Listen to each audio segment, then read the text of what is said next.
Okay, the carrot and the stick. Two different schools of thought on motivating people. The carrot is obviously something that gets dangled out in front of people to make them work harder. It's usually a reward of some kind. Most of the time it's money. But it's usually additional. It's on top of what someone's already getting paid. If you're running like a sales type company or a sales challenge or promotion, or what's the word? A sales competition among a sales team. Usually the carrot is like, hey, whoever wins this competition, whoever gets the most sales, whatever the metric is, you're going to get more money, or you're going to get a prize, or you're going to get a vacation, or whatever it is. But you could take that to any job.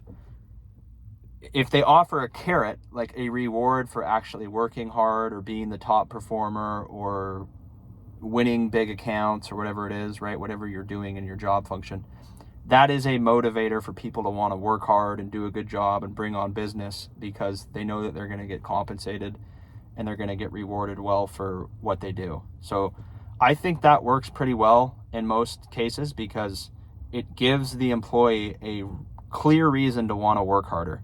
They know if they do X, Y, or Z, that they're going to get a reward for it. They're going to get not just money, but maybe, more clout within the company that leads to better opportunities. Some of the issue, though, with a lot of the way things are done is that the rewards that they offer in many cases are just not significant enough for people to really alter their behavior. If you have a big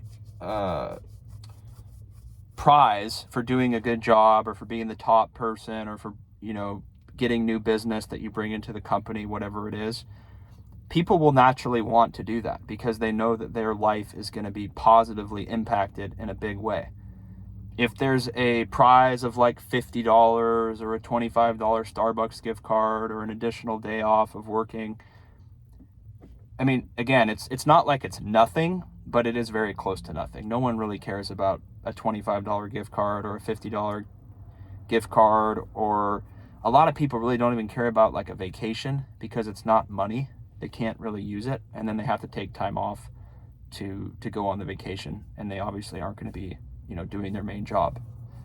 So it needs to be a good reward, and people will work for it. If it's something that's significant, people will want to try to win it because it's going to be positive in their life. If they're putting, like I said, if they're putting insignificant rewards out there, people aren't going to be motivated to try to win them. They're just going to forget about it and move on with their life.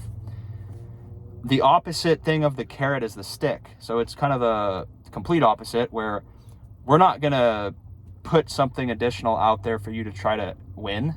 We're just going to basically put fear into our employees and make them think, or actually make them feel that we might fire them if they don't do what we ask them to do. So they're kind of kicking you in the butt. They're giving you the stick in the butt to just say, hey, you need to be happy to have your job.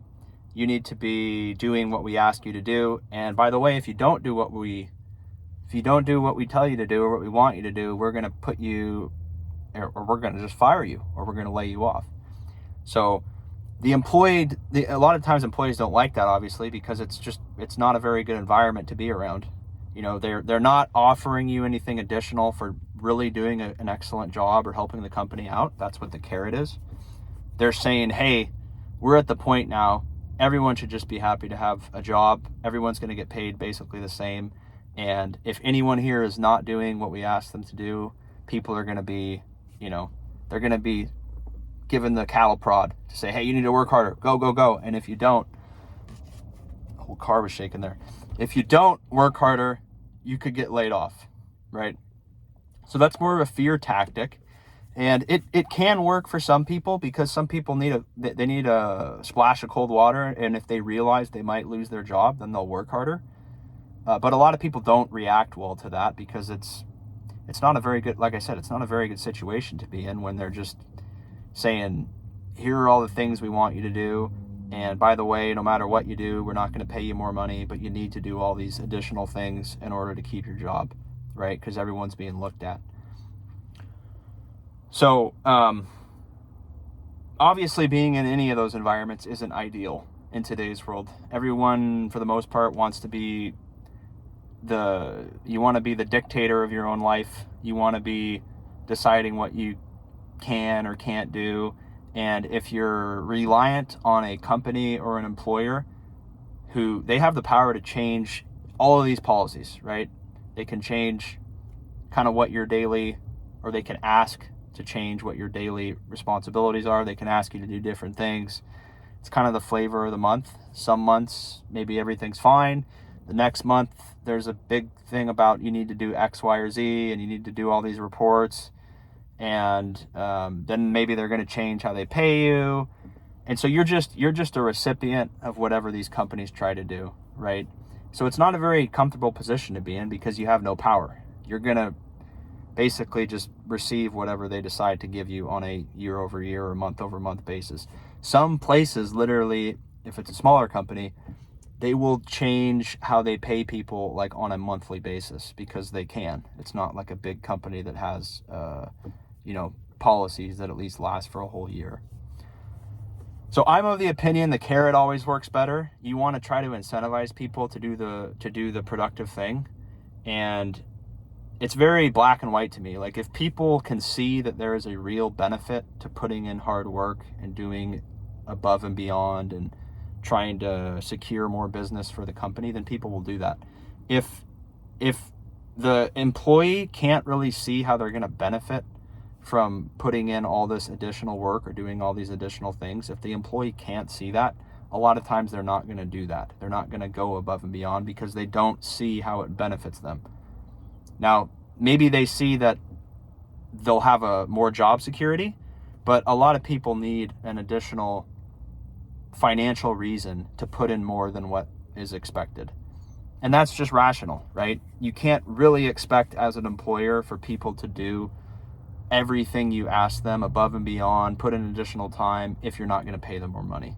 Because people, like I've said in other videos, if after they work and they do kind of the basic job function of whatever they're doing, if you're asking them to do additional work and work more than 40 hours a week or whatever most people are working, people are they're going to start weighing their free time versus the money. And they're going to say, I don't want to put in another 5 or 10 hours of work if I'm not getting paid well for it, right? I value maybe my free time, or I value being able to do what I want to do for at least 1 day or 2 days out of the week.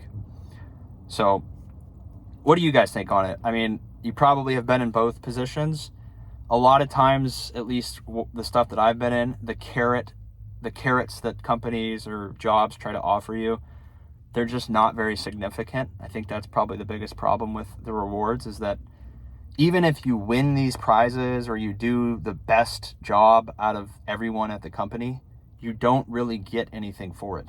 Like maybe, you get your name on a slideshow or whatever. No one really cares about that. And you win like $1,000 or something, which again, it's not like $1,000 is nothing, but in the grand scheme of things, is that going to really change your life? You're talking about $1,000 of taxable income. It's not really going to do much for you, right? And now, some companies, right, if you're at the right company, they'll offer $50,000, $100,000, significant money for someone that does, they bring on a customer or they win some sort of competition, and all of that is designed around encouraging the employees to put in more effort that essentially will benefit the company, right? But you don't want to be the person that puts in a bunch of work and then gets nothing for it. No one wants to do that, so they just decide to not really participate if the reward is not significant enough. So let me know what you think. You can subscribe if you want. I appreciate it, and we'll see you on the next one. Take care.